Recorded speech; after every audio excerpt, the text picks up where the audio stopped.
इन छह इन छह गोस्वामियों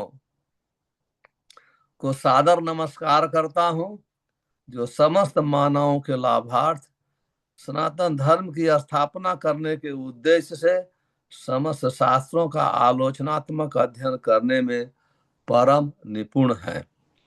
इस तरह वे तीनों लोकों में सम आदरित हैं और शरण लेने के योग्य हैं, क्योंकि वे गोपी भाव में निमग्न रहकर राधा कृष्ण की दिव्य प्रेमा भक्ति में लगे रहते हैं। ओम अज्ञानम तिमिरंधस्य ज्ञानंजन शलाकया चक्षुन्मितमेन तस्मै श्री गुरुवे नमः। श्री चैतन्य मनोभीष्टम स्थापितम येन भूतले स्वयं रूप कदा मह्यम ददाति स्वपदान्तिकं। वन्देऽहं श्रीगुरो श्रीयुतपदकमलं श्रीगुरून् वैष्णवांश्च श्रीरूपं साग्रजातं सहगण रघुनाथान्वितं तं सजीवं साद्वैतं सावधूतं परिजन सहितं कृष्ण चैतन्य देवं श्री राधा कृष्ण पादान सहगण ललिता श्री विशाखान्वितांश्च हे कृष्ण करुणा सिंधो दीनबंधो जगतपते गोपेश गोपिका कांत राधा कांत नमस्तुते।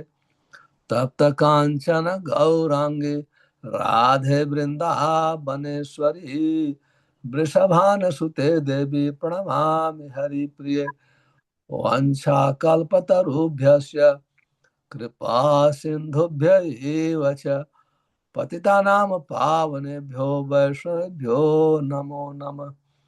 श्री कृष्ण चैतन्य प्रभु नित्यानंद श्री अद्वैत गदाधर शिवसादि गौर भक्त वृंद। हरे कृष्णा कृष्ण कृष्ण हरे हरे, हरे राम राम राम हरे हरे। तो हम सब लोग आज भक्त स्वामी सिंधु के अध्याय 10 श्रवण था स्मरण की विधियों का रसास्वादन करेंगे, पढ़ेंगे। तो श्रवण श्रवण का नियम क्या है और स्मरण का नियम क्या है। श्रील प्रभुपाद जी अपने ग्रंथ भक्त स्वामी सिंधु, जो रूप गोस्वामी का ग्रंथ है, उसका अनुवाद करते हुए लिखते हैं, श्रवण कृष्ण भावनामृत तथा भक्ति का शुभारंभ सुनने से होता है, जिसे संस्कृत में श्रवणम कहा जाता है। सारे लोगों को अवसर मिलने चाहिए कि वे भक्ति टोलियों में भाग लेकर सुन सकें। कृष्ण भावनामृत की प्रगति के लिए यह सुनना श्रवणम अत्यंत महत्वपूर्ण है। जब कोई अपने कानों से दिव्य ध्वनि ग्रहण करता है तो वह तुरंत शुद्ध हो जाता है और उसका हृदय भी विमल बन जाता है। चैतन्य महाप्रभु ने बल देकर कहा है कि यह श्रवण अत्यंत महत्वपूर्ण है। यह कलुषित आत्मा को धो डालता है, जिससे मनुष्य भक्ति में प्रवेश करने तथा कृष्ण भावनामृत को समझने के योग्य बन जाता है। तो श्रील रूप गोस्वामी श्रवण की टेक्निक विधि बताते हैं, क्योंकि श्रील रूप गोस्वामी हमारे महान आचार्य हैं और स्पेशली रसा आचार्य हैं। श्रील रूप गोस्वामी चैतन्य महाप्रभु की शिक्षा के अनुसार भक्त स्वामी सिंधु की रचना किया है। तो वो लिखते हैं, श्रवणम नाम चरित गुण आदि नाम श्रुति भवेत। सुनने का अर्थ है, श्रवण का अर्थ है नाम की महिमा को सुनना, भगवान के चरित्र को सुनना, भगवान के गुण और रूप और लीलाओं को सुनना आदि नाम। और श्रील प्रभुपाद जी चैतन्य महाप्रभु के जीवन का उदाहरण देते हैं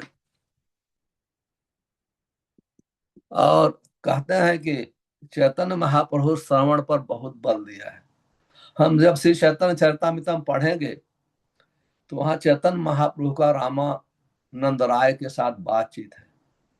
चैतन्य महाप्रभु प्रश्न करते हैं और रामानंद राय उत्तर देते हैं। तो मनुष्य जीवन के उद्देश्य के विषय में जब चैतन्य महाप्रभु प्रश्न करते हैं तो रामानंद राय वर्णाश्रम सिस्टम से प्रारंभ करते हैं, वर्ण और आश्रम से। पर जब चैतन्य महाप्रभु कहते हैं ये तो बाहरी है, बाह्य है, ये बाह्य है, एक्सटर्नल है। फिर वो धर्म के विषय में बताते हैं, सर्वधर्मान परित्यज्य मामेकम शरणम व्रज। फिर भी चैतन्य महाप्रभु कहते हैं ये भी बाह्य है, एक्सटर्नल है। फिर इस प्रकार से धीरे धीरे चैतन्य महाप्रभु पूछते रहते हैं। फिर जब वर्णन करते हैं आस्थाने ही स्थिता श्रुतिगता तनवान मनो भी। इस कलयुग में हर व्यक्ति को जिस जहां अपने स्थान, चाहे वो ब्रह्मचारी है, गृहस्थ है, वानप्रस्थ, जो भी आश्रम है, और चाहे जो भी कार्य करता है, सब कार्य करते हुए वहां भगवान के विषय में सुनना चाहिए। भगवान के नाम की महिमा को, रूप की महिमा को, कीर्तन की महिमा को, ये सब श्रवण करना चाहिए। तब चैतन्य का महापुरुष कहते हैं ये हो है, हाँ ये ठीक है। ये चैतन्य महाप्रभु अपूर्व करते हैं अभी आपने ठीक बताया, समय देश और काल के अनुसार ये ठीक बताया कि क्योंकि ये सुनने से जीव का आध्यात्मिक उन्नति होती है, श्रवण, और श्रवण से ही भक्ति उत्पन्न होती है। चैतन्य चरितामृत में दूसरी जगह वर्णन है, नित्य सिद्ध कृष्ण प्रेम कभू नय, श्रवणाद शुद्ध चित्ते करे उदय। ये कृष्ण प्रेम नित्य है, इसको कोई इंजेक्शन लगा करके या दवा खाकर उत्पन्न नहीं किया जा सकता है। कोई सोचे मैं टैबलेट खा लूं, कोई डॉक्टर मुझे इंजेक्शन दे दे, कृष्ण प्रेम उत्पन्न हो जाएगा, नहीं। इसका एक ही दवा है, भगवान के विषय में सुनना। क्योंकि भगवान के साथ हमारा शाश्वत संबंध है, हमेशा का संबंध है। जब हम उनके नाम की महिमा सबसे पहले सुनने की विधि बताते हैं, जंप नहीं कर, हमारे आचार्य हैं और हम लोग ने पहले सुना है कि साधु मार्ग अनुगमनम, जो साधु हैं उनके बताए हुए रास्तों पर चलना चाहिए, रास्ते पर चलना चाहिए। तो रूप गोस्वामी हमारे आचार्य हैं, हम लोग रूपानुगा भक्त हैं। तो रूप गोस्वामी कहते हैं सबसे पहले नाम की महिमा को सुनना चाहिए। और नाम की महिमा इतनी है कि सबसे पहले नाम प्रभु हमारे हृदय को पाप से नष्ट कर देते हैं।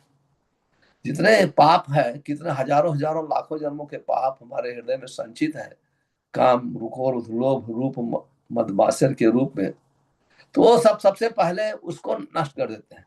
और नाम की महिमा का शास्त्रों में इतना वर्णन है, कहते हैं कि नामनो यावत शक्ति पाप निर्हरणे हरे, यावत कर्तुम न शक्नोति पातकम पातकी नर। कहते हैं भगवान के नाम में इतनी शक्ति है, कोई पापी अपने पूरे लाइफ भर उतना पाप नहीं कर सकता है कि भगवान एक क्षण में अपने नाम के रूप में पाप को नष्ट कर सकते हैं।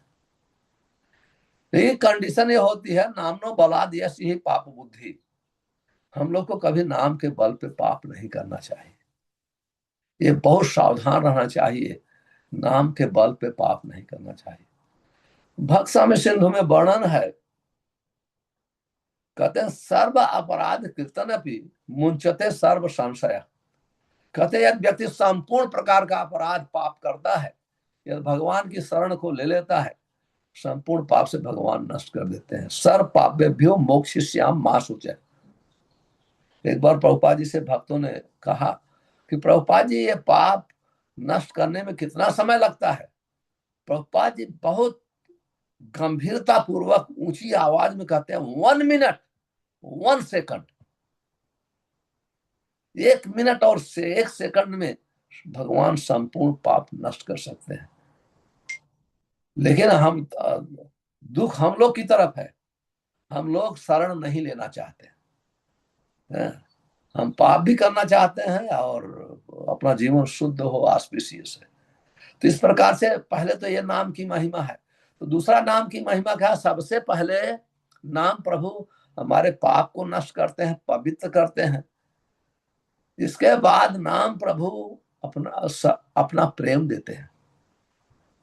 आकृष्ट कृत चेतसाम सुमनसाम, रूप गोस्वामी वर्णन करते हैं पद्यावली में कि भगवान का नाम प्रभु जो है सबको आकर्षित करते हैं, और यहां तक कि लिबरेटेड सोल, मुक्त जीव को भी आकर्षित करते हैं। सुमनसाम शांग हसाम कहते हैं, और पापी व्यक्ति, चंडाल, चंडाल मतलब कुत्ता खाने वाला व्यक्ति को भी नाम प्रभु उसके लिए अवेलेबल होते हैं। चंडाल का कहीं कर्म कांड में स्थान नहीं है, कहीं जगह स्थान नहीं है, लेकिन नाम प्रभु उनके ऊपर भी कृपा करते हैं। तो इस प्रकार से कहते हैं कि नाम, नाम के बाद और नाम प्रभु अपने रूप का विकास करते हैं। नाम रूप, फिर भगवान के रूप को सुनना चाहिए। कैसे? अभी भगवान के जितने रूप हैं, जिसको जिस रूप में रुचि है। भगवान का बारहा पीडम नटवर बपू, जब वृंदावन में चलते हैं तो भगवान अपने शरीर को पीताम्बर से सजाते हैं, पगड़ी बांधते हैं, अपने सर को मयूर पंख धारण करते हैं, और मुरली एक हाथ में धारण करते हैं, और अपने ग्वालों के साथ ग्रुप में ऐसे चलते हैं। तो एक रूप बहुत आकर्षित है, बहुत आकर्षित है। तो हमें इस रूप की महिमा के विषय में सुनना चाहिए। कैसे ये इस रूप से भगवान कितने लोग को आकर्षित कर देते हैं। इसलिए भगवान को सर्वाकर्षक करते हैं। कहते हैं रूप माधुरी, माधुरी गुण माधुरी, वेणु माधुरी, लीला माधुरी, ये यशोदा नंदन भगवान कृष्ण में ही केवल है। भगवान के जितने अवतार हैं ये मधुरिमा नहीं है। इसलिए रूप गोस्वामी कहते हैं हमें सुनना चाहिए, और भगवान के चरित्र को सुनना चाहिए। भगवान का चरित्र कितना स्पॉटलेस है। रूप गोस्वामी वर्णन करते हैं, यदि व्यक्ति भगवान के केवल चरित्र को सुने, गुणों को सुने, तो किसी देवी देवताओं की शरण नहीं लेगा। कृष्ण की भक्ति के बगैर किसी का नहीं भक्ति कर सकता है। भगवान इतने गुणवान है, इतने गुणवान है कि अपने की भक्तों सुदामा का पैर धोए। कौन धो सकता है संसार? कोई देवता धोता है? भगवान शिव ने कभी धोया है? ब्रह्मा ने कभी धोया है अपने भक्तों का चरण? कोई सोच भी नहीं सकता है। लेकिन भगवान कृष्ण सुदामा विप्र का चरण धोए और अपने घर को पवित्र करने के लिए छिड़काव किया। और सुदामा विप्र, और ये भगवान की इस महिमा को याद करते हुए, वो केवल इसी महिमा को याद करते हुए कहते हैं कि मैं तो हम पापियां श्री कृष्ण निकेतन है। कहा मैं कितना बड़ा पापी, दरिद्र, हम दरिद्र पापियां। मैं तो, क्योंकि गरीबी पाप से ही होती है। जो इस संसार में जितने लोग गरीब हैं वो अपने पूर्व जन्म में कुछ पाप किए हैं। लेकिन दूसरे लोग तो मानते नहीं है, बोलते हैं गवर्नमेंट ने एक्सप्लॉइट कर दिया है हमको, ये पैसे वालों ने एक्सप्लॉइट कर दिया है, इसलिए हम गरीब हो गए हैं। ये सब बातें ऊपर की है। लेकिन सुदामा ये जानते हैं, कहते हैं कि हम इतना सफर कर रहे हैं अपने पापों का, दरिद्रता हमारी पाप कर्म से है। और कहाँ को श्री कृष्ण निकेतन है, कहाँ श्री कृष्ण लक्ष्मीपति हैं, लेकिन बाहुभ्याम परिरंभ है, अपने दोनों भुजाओं से मेरा आलिंगन कर लिया। केवल ये याद करते हुए कब वो अपने नगरी में पहुंच गए उन्हें पता भी नहीं चला। इसको स्मरण कहते हैं। और ये तो ठीक है, महान भक्तों का भावना है, लेकिन हम लोग भी स्मरण करना चाहे हम भक्ति करने के पहले हमारा जीवन कैसे था। अगर हम भक्ति नहीं किए होते तो हम क्या करते? हो सकता है कभी क्लब में बैठे होते, शराब पीते होते, या पाप में लग जाते, या दिन रात गधे जैसे परिश्रम करते। ऐसा भी, इस ढंग से भी तो हमें भगवान को क्रेडिट देना चाहिए। देखिए आपने कैसे हमारे जीवन में आकर के भक्ति के रूप में, नाम के रूप में हमारा हमारा उद्धार किया है। कृतज्ञता होनी चाहिए। तो कहानी इसको कहते हैं याद करना। और ये सब बहुत लीलाएं हैं, मैं विस्तृत में व्याख्या नहीं करूंगा। लेकिन सबसे पहले रूप गोस्वामी वर्णन करते हैं, यदि किसी को मान लीजिए कोई नाम जप करता है, मान लीजिए हम लोग बिगिनिंग का है, तो नाम अगर वो की महिमा को सुनता है, नाम जप में लग जाता है, तो उसको क्या फायदा है? तो रूप गोस्वामी कहते हैं, वर्णन करते हैं कि संसार सर्प संदष्ट नष्ट भेषई के चेतस। उदाहरण देते हैं, ये संसार में मायाबद्ध जीव लोग जो है वो बेहोश है। वो कहते हैं कि वो कोमा में है लेकिन चल रहा है, वो घूम रहा है लेकिन वो बेहोश है, उसका कॉन्शियसनेस नहीं। जैसे कोई मृतक व्यक्ति एकाएक उठ के चलने लगे तो लोग डर बस भाग जाएंगे, भूत आ गया, भूत आ गया, बहुत भूत आ गया, ये तो आप मतलब लोग डर बस भाग जाएंगे। एक मैं उदाहरण देता हूँ, सत्य उदाहरण, कभी हंसी के लिए देता हूँ, कभी कभी जोक्स के लिए। मैं नॉर्थ इंडिया में गया था, मैं भी नॉर्थ इंडिया का ही हूँ। तो हमारे भाई ने एक उदाहरण दिया, हमको सत्य घटना बताया। उस समय वहां बहुत गाड़ियों की चोरी हो रही थी, चारों तरफ गाड़ियों की चोरी करते थे। और पुलिस को पता, एक ही ग्रुप था जो चोरी कर रहा था बड़ी बड़ी गाड़ियों का, और किसी को पता न चले, पुलिस को भी परेशान हो गई। तो जैसे तो अभी एक गाड़ी ऐसे जा रही थी, उस 4 व्हील ड्राइव, उसके ऊपर एक वो मुर्दा मरा हुआ व्यक्ति को लोड किया था ऊपर। वहां छत पे रखते हैं सब, मणिकर्णिका घाट पे जाके जलाते हैं वाराणसी में, जहां हरिश्चंद्र डोम बने हुए थे। बहुत प्रसिद्ध है, पूरे भारत से लोग आते हैं, लेकिन नॉर्थ इंडिया के नजदीक है तो सभी लोग जाते हैं। और इतना फेमस है कि अगर वो गाड़ी पर कोई मुर्दा है तो कोई हाथ नहीं उठाता पुलिस, इतना मतलब रिस्पेक्ट करते हैं। तो गाड़ी जा रही थी, उसके ऊपर था एक आदमी, मतलब मुर्दा ऐसे पड़ा था, लेकिन उसके पीछे एक ऊंची ट्रक थी, वो गाड़ी के पीछे वो ट्रक थी। तो वो ट्रक पीछे चला रहा था, ड्राइवर ने ओवरटेक करना चाहता था, लेकिन वो मुर्दा को रिस्पेक्ट करके ओवरटेक नहीं करना चाहता था। तो थोड़ी देर में देखा कि वो मुर्दा के मुख से धुआं निकलने लगा। धुआं निकलने लगा। वो आश्चर्य हो गया, क्या बात है, ये मुर्दा भूत है कि मुर्दा है, मानुष्य है, क्या है? वो भी तो चिंता, वो कभी सोचा नहीं था कि मुर्दा के मुंह से धुआं निकलेगा। तो फिर देखा ध्यान से कि मुर्दा के मुख से है, कहीं गाड़ी की दूसरी जगह से धुआं है। तो उसे फिर ध्यान दिया, वो बोला हाँ सच में है, ये मुर्दा के मुख से ही धुआं निकल रहा है। तो क्या था, कोई व्यक्ति, जो चोर लोग थे वो मुर्दा बन गए थे। और चोर, वो नशा थी वो सिगरेट पीने की, तो सोचा कि अभी कोई तो देखेगा नहीं, ऊपर कौन देखता है। भगवान देखते हैं ना आदमी।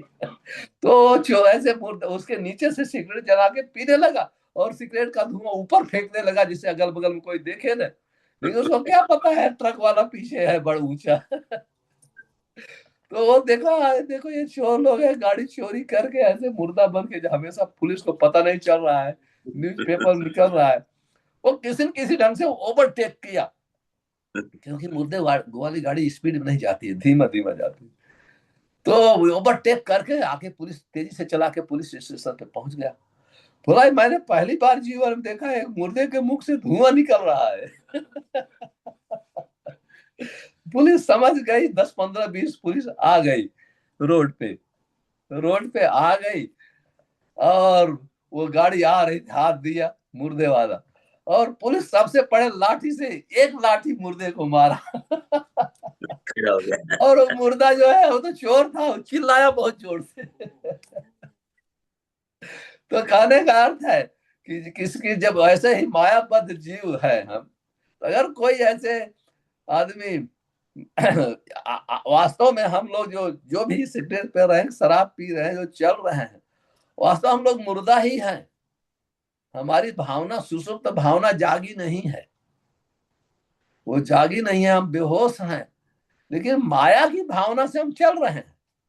इसलिए रूप गोस्वामी कहते हैं संसार सर्व संदष्ट नष्ट। हम लोग आपको हंसी जो करने के लिए, एक्चुअली सत्य घटना है बताया तो ये संसार में कहते हैं जैसे सर्प किसी को काटता है, सर्प काटने से जल्दी कोई मरता नहीं हो, बेहोश हो जाता है।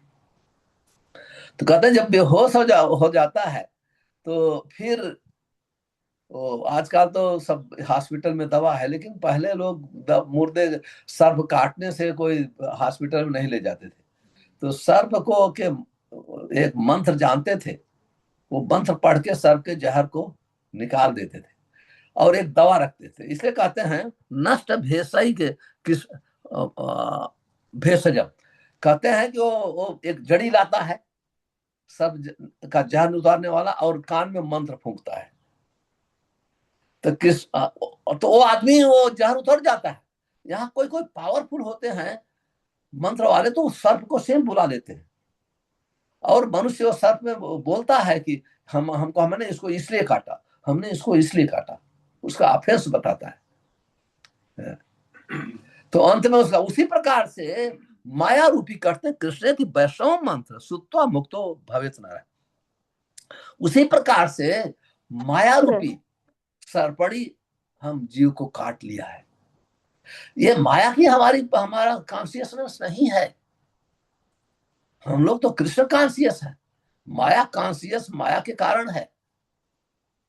तो जब हम कहते हैं साधु को मिलते हैं, कहते हैं काम क्रोध दास ना तारे लाठी का है, भ्रमिते भ्रमिते कौन साधु वैद्य पाए।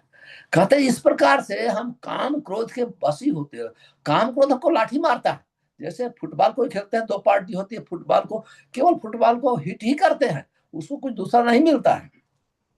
फुटबॉल को कोई सुख नहीं है, मारने वाले को सुख मिलता है, लेकिन फुटबॉल तो वो पार्टी मारेगी, वो पार्टी मारेगी, जीतने वाले भी मारेगी, हारने वाले भी मारेगी।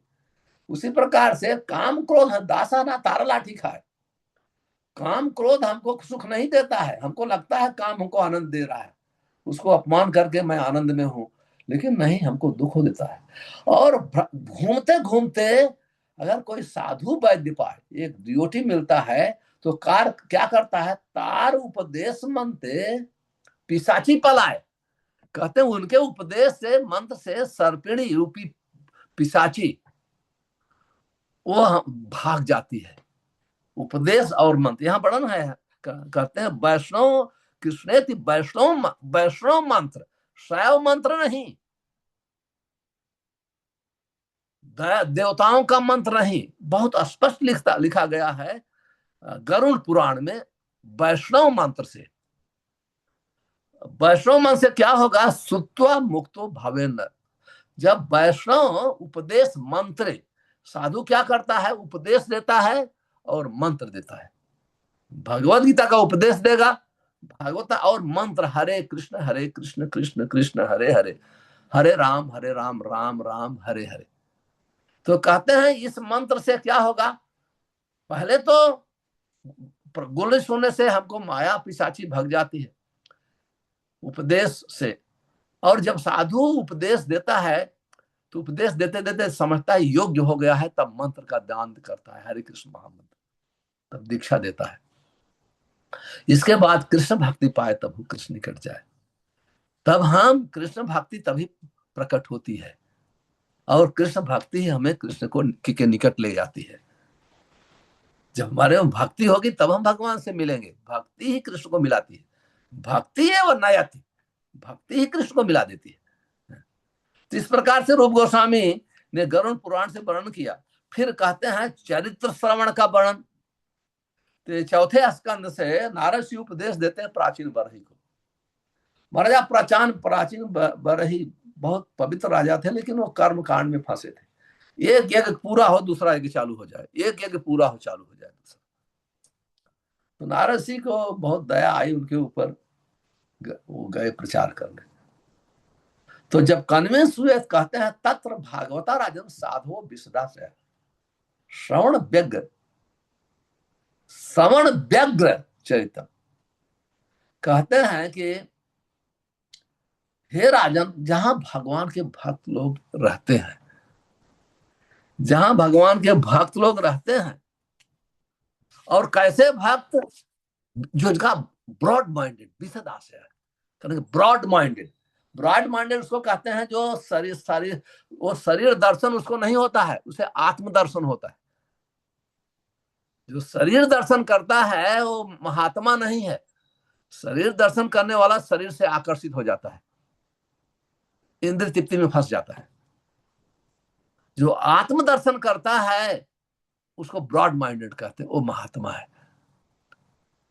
महात्मा न माम पार्थ दैवी प्रकृति मात्र भजंत अनन्य मनुष्य। कहते हैं जो महात्मा है डिवाइन नेचर, दिव्य प्रकृति में रहता है। भगवत गीता में कहते हैं अनन्य मन से मेरी भक्ति करता है। तो कहते हैं ऐसे भक्त जहां आत्मज्ञान है, जहां आत्मा की शिक्षा देते हैं, उनको वहां जाना चाहिए। तो हम लोग भाग्यशाली हैं, प्रभुपाद जी ने पूरे विश्व में इस्कॉन का केंद्र का निर्माण करके इस्कॉन के द्वारा निर्माण कराया है, और सब जगह आत्मदर्शन होता है। भगवान आत्मा की शिक्षा भगवद गीता के अनुसार दी जाती है। तो वहां जाके रहना चाहिए, उनसे श्रवण करना चाहिए, एटलीस्ट जाके सुनना चाहिए। तो कहते हैं जब वहां सुनते हैं तस्मिन महन मुखरित मधुभी चरित्र पीयूष शेष सरित परित श्रवंती। कहते हैं ऐसे भक्तों के मुख में लगता है कि अमृत निकल रहा है, नेक्टर। उनको जब वो ऐसे भक्त जब वर्णन करते हैं तो भगवान की लीला में बहुत ताकत हो जाती है। सताम प्रसंगा मम वीर संबद भवंति कर्ण हित कथा। कहते हैं सताम प्रसंगम मम वीर संविदो संवाद discussion and heroic discussion. Heroic discussion कैसे है? हीरोइक डिस्कशन, भगवान का कितना हीरोइक डिस्कशन है। जब जरासंध भगवान के ऊपर आक्रमण करता था, भगवान उसको सब सेनाओं का वध करते थे, उसको मारते नहीं थे। उसको बंदर जैसे पकड़ लेते थे और बांध देते थे। थोड़ी देर के बाद फिर छोड़ देते थे। क्यों छोड़ते थे? कि वो जाकर के फिर से असुरों को लेके आए, तो फिर हमको सब जगह जाना ना पड़े, एक ही जगह सब हमारा जो मिशन है परित्राणाय साधुना विनाशाय वो पूरा करो। तो एक बार की घटना है कि उसने बहुत तैयारी किया। जरासंध साथ में काल यमन भी आया। पहले तो काल यमन बाद में आया, पहले बहुत चारों तरफ से। तो भगवान का हीरोई कैसे है, भागते भागते वो ऊंचे पहाड़ से जंप कर गए समुद्र में। कोई जंप कर सकता है इतना ऊंचे पहाड़ से। और जब काल यमन आया, भागते भागते भगवान का एक साथ कितनी लीला करते हैं। मुचकुंद उनकी तपस्या कर रहे थे, वहां सोए हुए थे कि कैसे जागे। भगवान को जगाना चाहते थे, काले उनका बच्चों, काले उनको क्यों स्पर्श करेंगे भगवान। तो जब गए गुफा में तो मुचकुंद सोए हुए थे, तो मुचकुंद को अपना पीताम्बर डाल दिए हैं। और जो अज्ञानी लोग हैं, असुर स्वभाव है, कृष्ण कभू नहीं जाने। आसुरी व्यक्ति भगवान को कभी समझ नहीं सकते हैं। इसलिए वो सोचा कि ये यही है, सो गया है डर बस। भगवान कैसे किसी से क्यों डर सकते हैं? कभी डर ही नहीं सकते, वो सोचा है डर बस सो गया है। तो लाश से मारा, मुचकुंद की आंख खुल गई और जल के भस्म हो गए। भगवान मुचकुंद को दर्शन दिया। तो भगवान के हीरोइक कार्य हैं, या एक साथ कितने कार्य करते हैं, जब हम इनको सुनते हैं तो हमारी कृष्ण भावना में जागृत हो जाती है। और फिर रूप गोस्वामी कहते हैं भगवान के गुणों का श्रवण करना चाहिए। भगवान के गुणों का श्रवण करना चाहिए। तो श्रीमद् भागवत में वर्णन है, यह उत्तम श्लोक गुणानुवाद है संगीत अभीक्षण अमंगल लग्न तमेव नित्यम श्रुयाद अभीक्षण कृष्ण अमलाम भक्ति अभिप्समान। कहते हैं कि जो व्यक्ति भगवान के गुणों को सुनता है,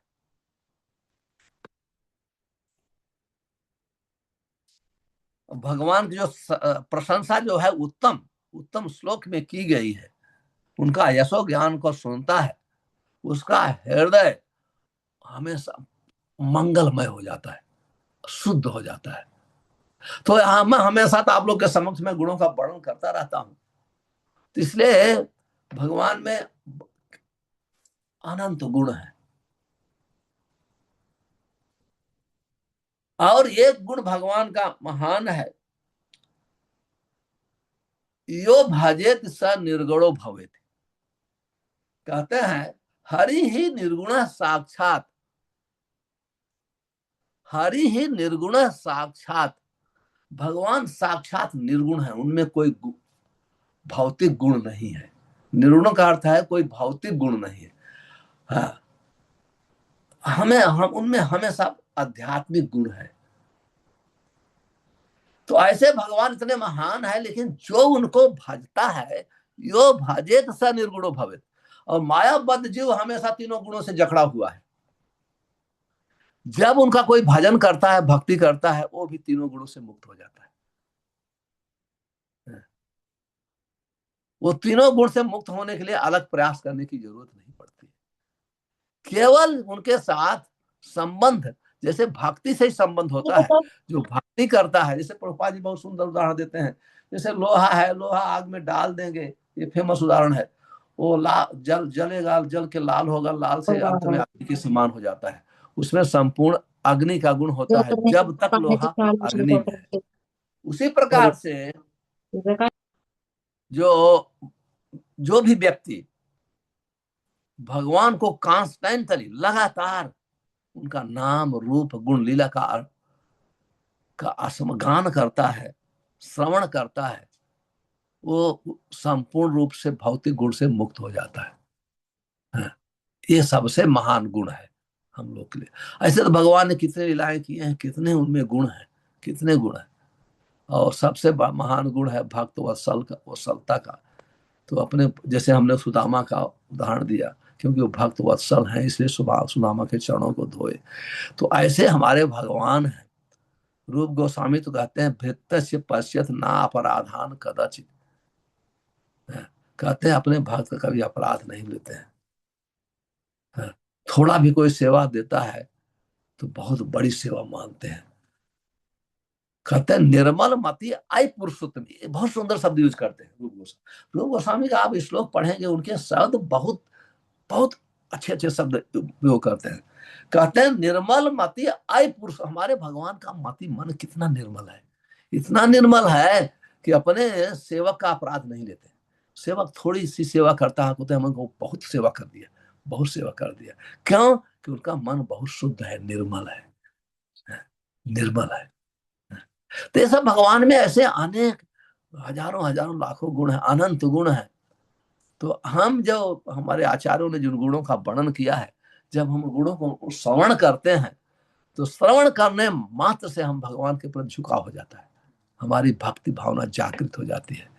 हम भक्ति के, और वो भावना इतनी तीव्र होती है, कोई भौतिक चीजें हमको रोक नहीं सकती। अगर हम श्रवण करते रहे तो भौतिक चीजें हमको रोक नहीं सकती। श्रवण करने से तीव्रता होती है, लेकिन श्रवण करने का होता है, हम लोग तो श्रवण करने के अधिकारी हैं, लेकिन श्रवण जो है योग्य व्यक्ति से करना चाहिए। जैसे सनातन गोस्वामी लिखते हैं हरिभक्त विलास में, अब वैष्णोद मुखोद गिरा पूत हरि कथा मृतम श्रवणम न कर्तव्यम। कहते हैं हरि कथा पूत मतलब बहुत पवित्र है, उसमें कोई दोष नहीं है। कैसे है? दूध के समान। तो दूध में हर प्रकार की विटामिन होती है। तो कहते हैं कि जो दूध भी अगर सर पर टच कर देता है, दूध जहर बन जाता है। दूध उसी प्रकार से कृष्ण कथा पूर्ण रूपेण शुद्ध है, प्योर है। देखिए अभक्त लोग उसका जब गान करते हैं, अब देखिए आज हमको बोलना नहीं चाहिए, लेकिन मैं प्रभुपाद की शिक्षा के अनुसार बोलता हूं। आज कृष्ण कथा के नाम पर कितना बिजनेस चल रहा है। कृष्ण कथा बिजनेस करने के लिए नहीं है, कृष्ण कथा जीवों की सुप्त कृष्ण भावना को जागृत करने के लिए, भागवत कथा के नाम पे, भागवत सप्ताह के नाम पे प्रोफेशनल रिसाइटर कितने लाखों लाखों का सौदा करते हैं। और जैसे पहले जो नौटंकी होती है, ड्रामा होती है, ऐसे 5-10 लोग लागते हैं, खूब म्यूजिक बजा करके भागवत कथा के नाम पे लोग को इंद्रिय तृप्ति प्रदान करते हैं। इसको मना किया है, कृष्ण कथा को नहीं मना किया सनातन गोस्वामी ने, इसको मना किया है। कहते हैं कि एक तो ये भक्त रूप में खूब अच्छा दिखाते हैं, लेकिन क्या करते हैं, वो भागवतम के नाम पर बिजनेस करते हैं। भागवत तो भक्तिपूर्ण ग्रंथ है, भागवत भक्ताग्राह्या न च बुद्धया न च टीकया। भागवत तो प्रकट प्रकट होता है भक्ति से। तो ऐसे कहते हैं कि अब वैष्णव, वो अब वैष्णव है, जो हम लोग तो सजाती वैष्णव है, गौड़िया वैष्णव है, तो हमारे सिद्धांत पर, जो हमारे गोस्वामियों के सिद्धांत पर जो जीवन नहीं चलाता है, वहां मना किया गया है, उसे हमें नहीं सुनना चाहिए। तो ये बहुत ध्यान रखना है। इसलिए शिल प्रभुपाद जी हमको सुनने के लिए कितना लेक्चर दिया, कितना ग्रंथ दिया। शिल प्रभुपाद जी कितने फॉलोअर हैं, कितने सिंसियर डिओटी हैं। यंग बच्चे भी सिंसियर है, प्रभुपाद जी को फॉलो करते हैं, वो प्रचार करते हैं। लेकिन वो अलंकारिक भाषा नहीं बोलते हैं, इसलिए हमको आनंद नहीं आता है, तो हम जाते हैं दूसरे, वहां सुनेंगे, वहां सुनेंगे, वहां हमारी कृष्ण भावना वो है डाइवर्ट हो जाती है, इसलिए हम मना किए। तो अभी मैं अगला पढ़ूंगा। हाँ, कहते हैं बहुत सुंदर वर्णन है अगला जो है। हाँ, कहते अथ तथ किपेक्षणम, भगवान की कृपा का आशा करना, ये बहुत जरूरी है। डिमांड नहीं करना चाहिए, आशा करना चाहिए। क्योंकि भक्ति तो भगवान की कृपा से ही प्रकट होती है, और भक्तों की कृपा भगवान की कृपा को फॉलो करती है। भगवान की कृपा, जो भक्त कृपा करते हैं, तो भक्त की कृपा से भगवान की कृपा मिलती है। तो यहाँ बहुत सुंदर, ये बहुत फेमस श्लोक है। तो इसमें श्री प्रभुपाद जी लिखते हैं, पहले अनुवाद पढ़ता हूँ फिर श्लोक पढ़ूंगा। श्रीमद् भागवतम के 10th स्कंद अध्याय 14 श्लोक संख्या 8 में कहा गया है, हे प्रभु, जो व्यक्ति आपकी अहेतुकी कृपा के लिए निरंतर प्रतीक्षा करता है, और जो अपने अंतःस्थल से आपको नमस्कार करते हुए अपने विगत दुष्कर्मों के फल को भोगता रहता है, वह निश्चित रूप से मुक्ति का पात्र बनता है, क्योंकि यह उसका अधिकारी कहा जाता है। कितना मतलब सुंदर श्लोक है। आप कहते हैं, तत्ते अनुकंपा सुसुमुक्ष माण भुंजान एवात्म कृत विपाका। विपाका मतलब सिंफुल, पाप का। क्योंकि भक्त जो है, मैं पहले भी वर्णन करता रहता हूँ, भक्त जो भक्त होता है, वो भगवान से डिमांड नहीं करता कि मेरे पाप को नष्ट कर दो, मैं सुखी हो जाऊं। मैं ना ना ना ना, वो अपने पाप, हालांकि वो भक्ति जो है, जैसे बताया, नाम की महिमा पहले शब्द पाप नष्ट कर देती है, लेकिन वो कभी डिमांड नहीं करता है। वो सोचता है कि हमने तो बहुत ज्यादा पाप किया था, बहुत दुख होना चाहिए, हमको भगवान ने कम दुख दिया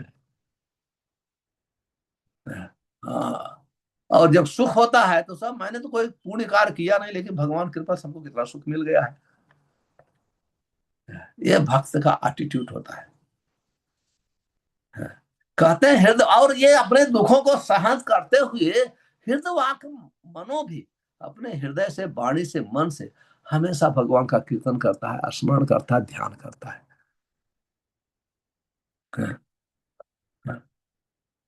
अभी शिल प्रभुपाद जी बहुत सुंदर ढंग से लिखते हैं, मैं आप लोग के समक्ष पढ़ना चाहता हूँ। भागवतम का यह कथन सभी भक्तों के लिए मार्गदर्शक होना चाहिए, बहुत मार्गदर्शक है हमारे भक्तों के लिए, इस्कॉन के भक्त। भक्त को अपने पूर्व जन्म दुष्कर्मों के फल से तुरंत राहत मिलने की आशा नहीं करनी चाहिए। आशा नहीं करना कि हम तुरंत ही अपने पूर्व जन्म के कर्म से मुक्त हो जाएं। कभी आशा नहीं रखना चाहिए। कोई भी बद्ध आत्मा ऐसे फलों के अनुभव से मुक्त नहीं है। जो भौतिक शरीर धारण किया है अपने पाप कर्मों से मुक्त नहीं है, कहने का आया था। क्योंकि इस जगत का अर्थ है पूर्व जन्म के कर्मों के फलस्वरूप निरंतर दुख उठाना, कष्ट भोगना या सुख भोगना। यदि कोई अपने भौतिक कर्म समाप्त कर चुका है तो उसका फिर से जन्म नहीं होगा। अगर भौतिक कर्म समाप्त हो जाए तुरंत शरीर नष्ट हो जाएगी, क्योंकि भौतिक कर्मों का परिणाम ये शरीर है। यह तभी संभव है जब वह कृष्ण भावना भावित कर्म करना प्रारंभ कर दे। अब प्रभुपाद जी आगे कहते हैं, वो कृष्ण भावनामृत कर्म अगर प्रारंभ करता है, ऐसे कर्म से फल नहीं भोगना होता है। ऐसे कर्म से आपके पूर्व जन्म का पाप कर्म आप भोगेंगे नहीं। ये पहले तो प्रभुपाद जी ने भावना बता दिया, भक्तों को आशा नहीं करना चाहिए। फिर प्रभुपाद जी कहते हैं कि नहीं, भक्तों के कर्म तो नष्ट, पाप कर्म तो नष्ट हो ही जाते हैं, आशा करे या न करे। इसलिए जैसे कोई कृष्ण भावना भावित कर्मों में पूर्ण हो जाता है, उसे इस जगत में फिर से जन्म नहीं लेना पड़ता है। माम उपेत तू कौनते या पुनर्जन्म न विद्यते, फिर से जन्म नहीं लेना पड़ता है। जो भक्त कर्म फलों से पूर्णतया मुक्त नहीं हो पाता, उसे चाहिए कि गंभीरता पूर्वक कृष्ण भावनामृत कर्म करता रहे, भले ही कितने अवरोध न आए। अभी श्रील प्रभुपाद जी कितने कहते हैं कि भक्ति में कि जितनी भी मुश्किलें न आए, कितनी तकलीफ आए, लेकिन भक्ति को छोड़ना नहीं है, क्योंकि यही एक दवा है जो हमारे कठिनाइयों को दूर करेगी। कभी भी इसे इसे छोड़ना नहीं चाहिए। जब ऐसे मुश्किलें आती हैं तो उसे कृष्ण का चिंतन करना चाहिए। अब दुख पड़ जाए तो माला खूंटी पे लटकाना नहीं जाना चाहिए कि दुख आ जाए तो खूंटी पे लटका दें, हम अच्छे मूड में नहीं है, माला पकड़ लेना चाहिए। और ये चिंतन करते हुए भगवान के कृपा की आशा करना चाहिए। भगवान केवल आपकी कृपा से ये संकट से हम मुक्त हो सकते हैं। दूसरा कोई हमको इस संकट से बचा नहीं सकता है, कभी नहीं बचा सकता है। द्रौपदी उसका उदाहरण है, उसने बहुत चिंतन किया, कुछ नहीं हुआ तो कृष्ण गोविंद गोविंद स्मरण किया, भगवान आ गए। भगवान कहते हैं अनन्य चेता माम स्मरत नित्य से तस्य हम सुलभम पार्थ नित्य युक्त योगिन। 8वें अध्याय में भगवान ने स्वयं कहा अनन्य चेता, जो अनन्य मन से, अनन्य चित्त से, माम स्मरत नित्य, जो मेरा नित्य प्रतिदिन मेरा स्मरण करता है, तस्य हम सुलभम पार्थ है, मैं उसके लिए हमेशा सुलभ हूं, अवेलेबल हूं। हाँ, नित्य युक्त ऐसे भक्त के लिए मैं हमेशा ही उपस्थित हूं। तो हम लोग को ये प्रयास करना चाहिए साधन भक्ति के द्वारा कैसे हम हमेशा उनको स्मरण करें, कभी नाम जप के द्वारा, कभी श्रवण के द्वारा, कभी सेवा के द्वारा, कभी प्रचार के द्वारा। तो हमें इस प्रकार से अपना जीवन हमें बिताना चाहिए। अब कहते हैं कि जब ऐसे अवरोध आ जाए तो उसे कृष्ण का चिंतन करते हुए उनकी कृपा की आशा करनी चाहिए। हाँ, कृपा की आशा करनी चाहिए। यही एकमात्र उपाय है, दूसरा कोई उपाय नहीं है। यदि भक्त इस भावना से अपने दिन बिताता है तो उसका भगवत धाम जाना निश्चित है।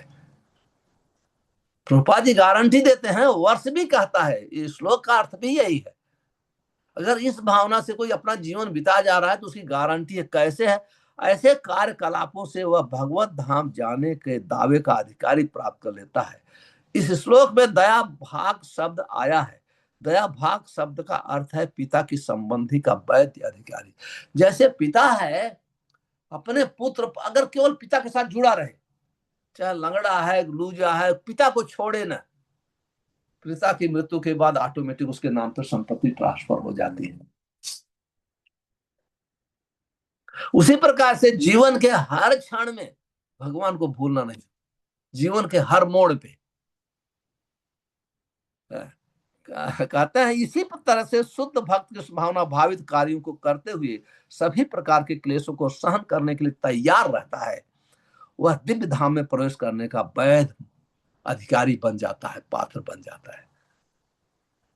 तो हमारे भगवान ने कितना सुविधा दिया है। आचार्य ने ऐसे ऐसे श्लोक निकाल करके हम लोग के मन को पवित्र करने के लिए, ठोस बनाने के लिए, दृढ़ करने के लिए शिक्षा दिया है। तो हम लोग को भटकना नहीं चाहिए। आचार्य मार्ग अनुगमनम, आचार्य को बताए हुए रास्तों पर चलना चाहिए। तो इसी के साथ मैं समाप्त करता हूं। आज निर्जला एकादशी, पांडव एकादशी है। तो भारत में तो बहुत गर्मी है, वहां तो निर्जला एकादशी करना रियली तपस्या है। लेकिन हम लोग के यहाँ मैं अभी रिचमंड में हूँ, तो यहाँ तो बहुत सुंदर मौसम है। और मैं दिव्य नाम प्रभु के शरण में हूँ, तो बहुत सुविधा प्रदान किए हैं। तो यहाँ एकादशी बहुत आसान है। आपके यहाँ तो मैं याद कर रहा हूँ बहुत गर्मी है। तो बहुत बहुत धन्यवाद आप सबको। यदि किसी के पास कोई प्रश्न है तो पूछ सकते हैं।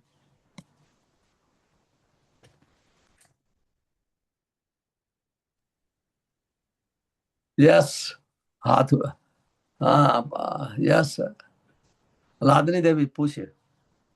Guru Maharaj, thank you. बहुत अच्छा लेक्चर था। मुझे बहुत अच्छा लगा कि जो मायाबद्ध जीव जो अनकॉन्शियस है और जो सर्प से काटा हुआ जीव है, दोनों को मंत्र से जगाया जा सकता है। मेरा प्रश्न ये है कि अम, हम रोज़ पढ़ते हैं कि नाम के बल पे पाप नहीं करना चाहिए, और हम ये भी आशा रखते हैं कि नाम हमारे अनर्थ को दूर करेंगे, नाम प्रभु। तो अ, तो ऐसा कि अगर कोई, what if we have unearth, we know that we have unearth, and sometimes we act out of that unearth, and हाँ, we don't want to act out of that unearth, but we do it. And then we think, okay, but Nam Prabhu will remove that unearth for us. So then are we not doing the uh, so wrong that is act? not good mentality. That is some unearth, you have unearth but you are not creating unearth. आपके पास अनर्थ है, लेकिन आप अनर्थ बढ़ावा नहीं दे रहे हैं। आपको ये आशा है कि नाम प्रभु अनर्थ दूर कर देंगे, ये ठीक है। लेकिन अगर नाम के बल पे कोई पाप करेगा, दूसरे दिन माला नहीं कर सकता है। तो आप लोग जब कर रही हैं, इसका अर्थ है कोई नाम के बल पे पाप नहीं कर रहा है। नाम के बल पे कोई भी पाप करेगा, वो माला नहीं उठा सकता है, वो जप नहीं कर सकता Hmm. है।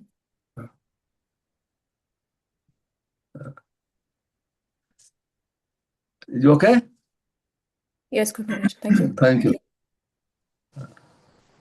तो कभी कभी जैसे अनर्थ हमारे अंदर है, लेकिन कोई भक्त होता है वो अनर्थ को क्रिएट नहीं करता है कि मैं ऐसे करूं हमारा अनर्थ बढ़ जाए। वो पश्चाताप करता है, श्रवण करता है कैसे दूर नहीं हो रहा है, मेरी कुछ कमी है। लेकिन जहाँ कहते हैं आशा करना चाहिए, तो आशा करता है कि एक दिन भगवान के कृपा करेंगे, हमारे अनर्थ दूर हो जाए। दैट इज एक वेरी गुड क्वालिटी। कहने का अर्थ है ये। Thank you.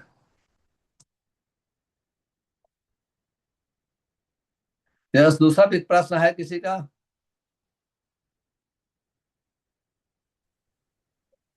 हाँ, पूछिए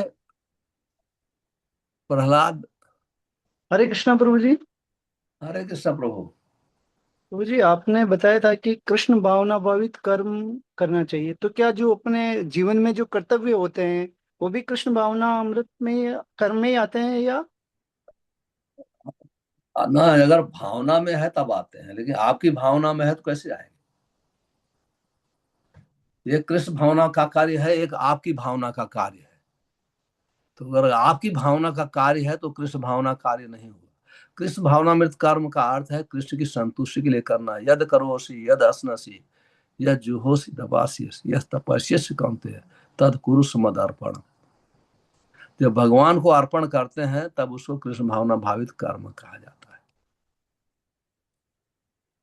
आप पढ़ेंगे भगवद गीता 12वें अध्याय में भगवान ने बहुत ऐसे दिया है कि मान लो जो साधन भजन, जिसका मन एकदम कृष्ण भावना में है तो उसको साधन भजन करने की कोई जरूरत नहीं, वो तो ऑलरेडी परफेक्शन पे।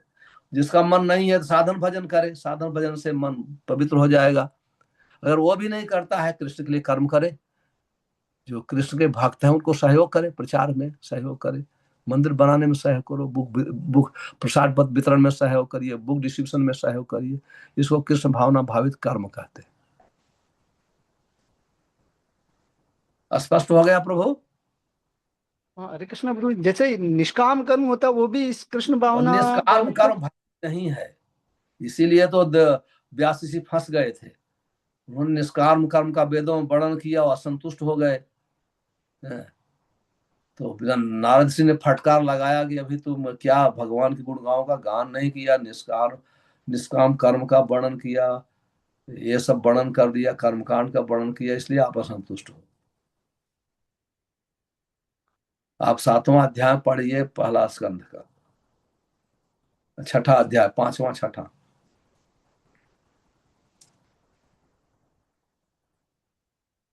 जब हमारा कर्म भक्ति में लगता है उसको अकर्म कहते हैं। वह कर्म हो गया। निष्काम कर्म का अर्थ है कि हमारी कोई इच्छा नहीं है कर्म करना, लेकिन वो अकर्म नहीं है। अकर्म जब कृष्ण के लिए कार्य करते हैं तो आप पाप भी करेंगे तो भी अकर्म हो जाएगा। जैसे अर्जुन ने वध किया, पाप कार्य करे, तो वो भी दोष नहीं लगता है। तो जब कृष्ण के लिए कार्य करते हैं साधु के मार्गदर्शन में, तो वहां पाप पुण्य का विचार नहीं होता है, तो वो अकर्म बन जाता है, उससे दोष नहीं लगता है।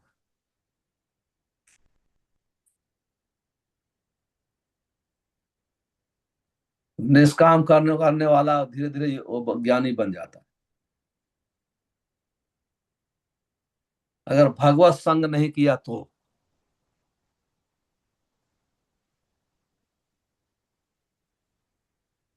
जो कि अब एनी अदर को, हाँ देवंत प्रभु, यू हैव एनी क्वेश्चन?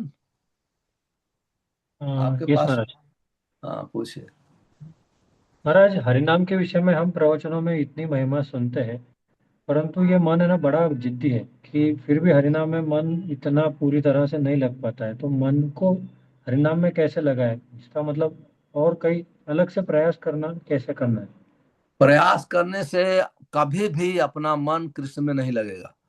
प्रयास हमारा होना चाहिए कि साधु के आदेश के अनुसार जप करना। साधु ये आदेश देते गुरु हैं मन महाराज का मत हमेशा सुनो। बोलते हैं कि ध्यान पूर्वक जप करना है, तो हाँ, ध्यान पूर्वक जप करने का अर्थ होता है मुंह से बोलना, कान से सुनना। ध्यान पूर्वक जप करने का अर्थ है जप करते समय दूसरा कार्य कोई मत करना, टेलीविजन मत देखना, मोबाइल मत देखना, बातचीत, इसको ध्यान पूर्वक कहते हैं जप करना, सावधानी पूर्वक। जब कान से सुन श्रवण करेंगे तो मन धीरे धीरे पवित्र होगा, भगवान में लग जाएगा। कहीं हमने पढ़ा नहीं है कि मन को बस में करके जप करो। ये पढ़ा हूं कि मन का नहीं, मन के आदेश को नहीं मानना चाहिए, साधु शास्त्र गुरु के आदेश को मानना चाहिए।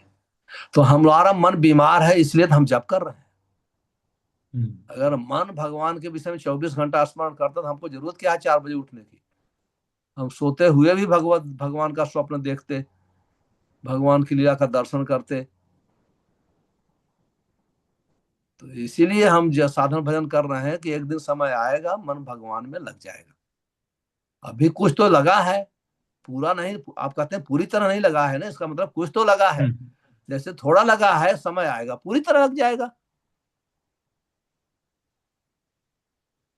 अगर थोड़ा नहीं लगा होता दूसरे दिन माला नहीं उठेगा। थोड़ा तो लगा है, तो और समय आने पर पूरी तरह लग जाएगा। और भक्त पहले वो बाद में भक्त को थोड़ा स्वाद मिलता है, रुचि मिलता है, इसलिए हर रोज माला जप करता है। वो पाप नष्ट करने के लिए नहीं जप करता है, उसको थोड़ा आनंद आता है जप करने में, इसलिए वो जप करता है।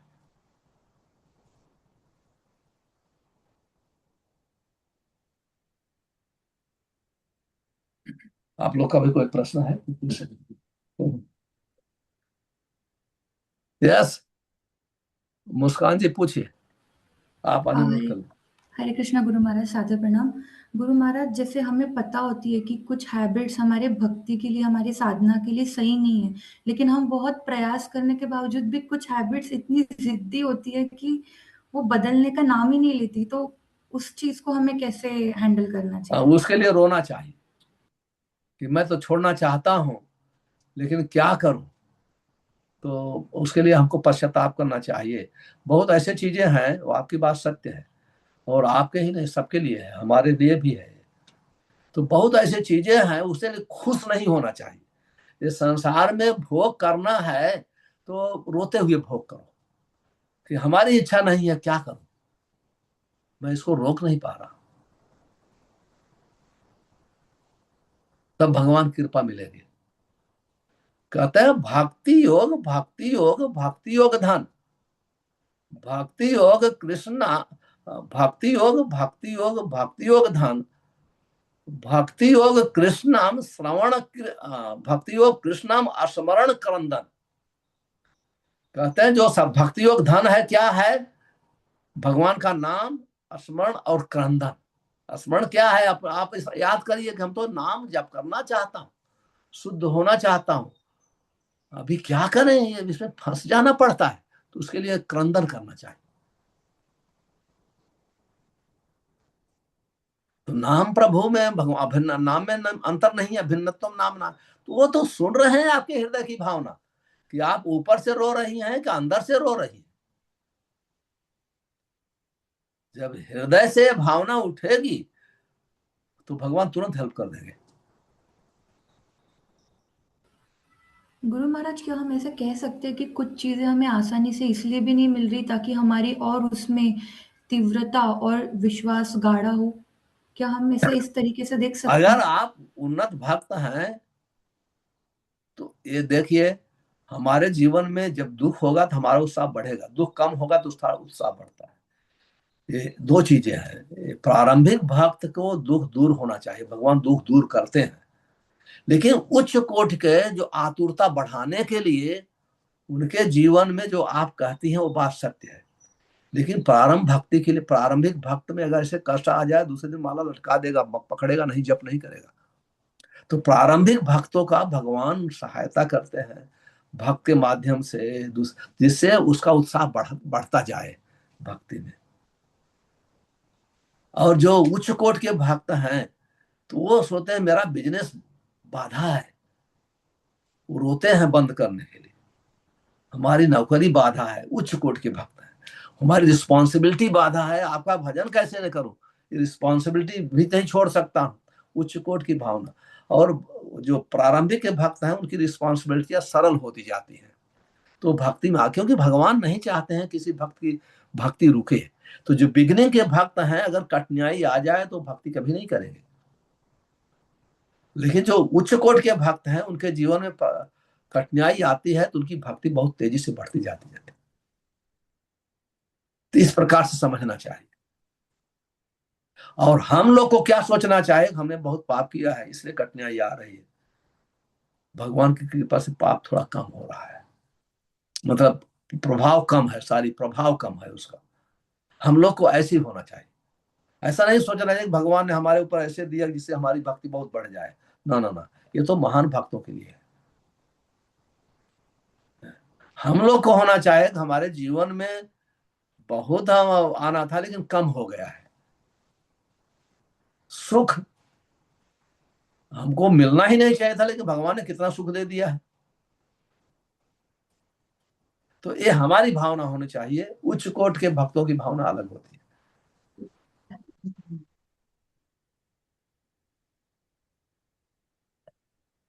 और किसी का प्रश्न है? गुरु कि अभी महाराज, क्या मैं एक और सवाल पूछ सकती हूँ? हाँ हाँ, पूछिए पूछिए। गुरु महाराज, मैंने ऐसे सुना है कि जब हम अच्छे से श्रवण करते हैं तत्वों को, तो हम वो प्रैक्टिकली एक्सपीरियंस करने लगते हैं कि देखो कहाँ अहंकार हमें फंसा रहा है, कैसे जो हाँ, बस शास्त्र। सत्य, आपकी बात सत्य है। क्योंकि सुनने से, जैसे हम सुनते हैं, पुत्र जो है पिता को अच्छे से सुनता है। अच्छे से सुनने का अर्थ है आज्ञाकारी। आपकी डिफिनीशन क्या है मुझे पता नहीं है, मेरी डिफिनीशन है अच्छे सुनने का अर्थ है आज्ञा मानना। तो उसी प्रकार से जब हम पुत्र आज्ञाकारी होता है तो पिता का अच्छे से सुनने का अर्थ है आज्ञाकारी होता है। तो पिता बोलता है कि ये दोष है बेटा, दूर करो, तब पता चलता है। अच्छे सुनने का अर्थ है आज्ञा माना। तो साधु है बोलते हैं कि कि ये आपका अनर्थ ये है, ऐसे चलो, ऐसे बैठो, ऐसे उठो। इसको प्रॉपर श्रवण कहते हैं।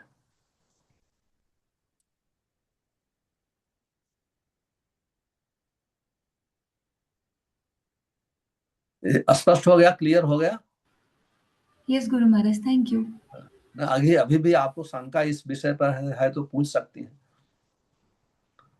आपके प्रश्न बहुत नहीं अच्छे गुरु होते हैं। महाराज, गुरु महाराज मेरा मेनली ना हैबिट्स को लेके ही था, क्योंकि हम कहते हैं ना कि भक्ति में कुछ जो अनुकूल होता है उसको एक्सेप्ट करना चाहिए, जो प्रतिकूल होता है उसको त्यागना चाहिए। तो कई बार काफी टाइम से रोते रोते भी कुछ चीजें जब बदलती नहीं है तो गुरु हाँ, महाराज तो ठीक है। तो डिमोटिवेट जो होने लगते हैबिट हैं है, हम। जैसे आपने खराब हैबिट अपना लिया है, उसी प्रकार से अच्छी हैबिट आ जाएगी। समय का इंतजार करिए। जी गुरु महाराज। Habit is second nature. ये स्वभाव जो आदत जो है अपना सेकंड नेचर है।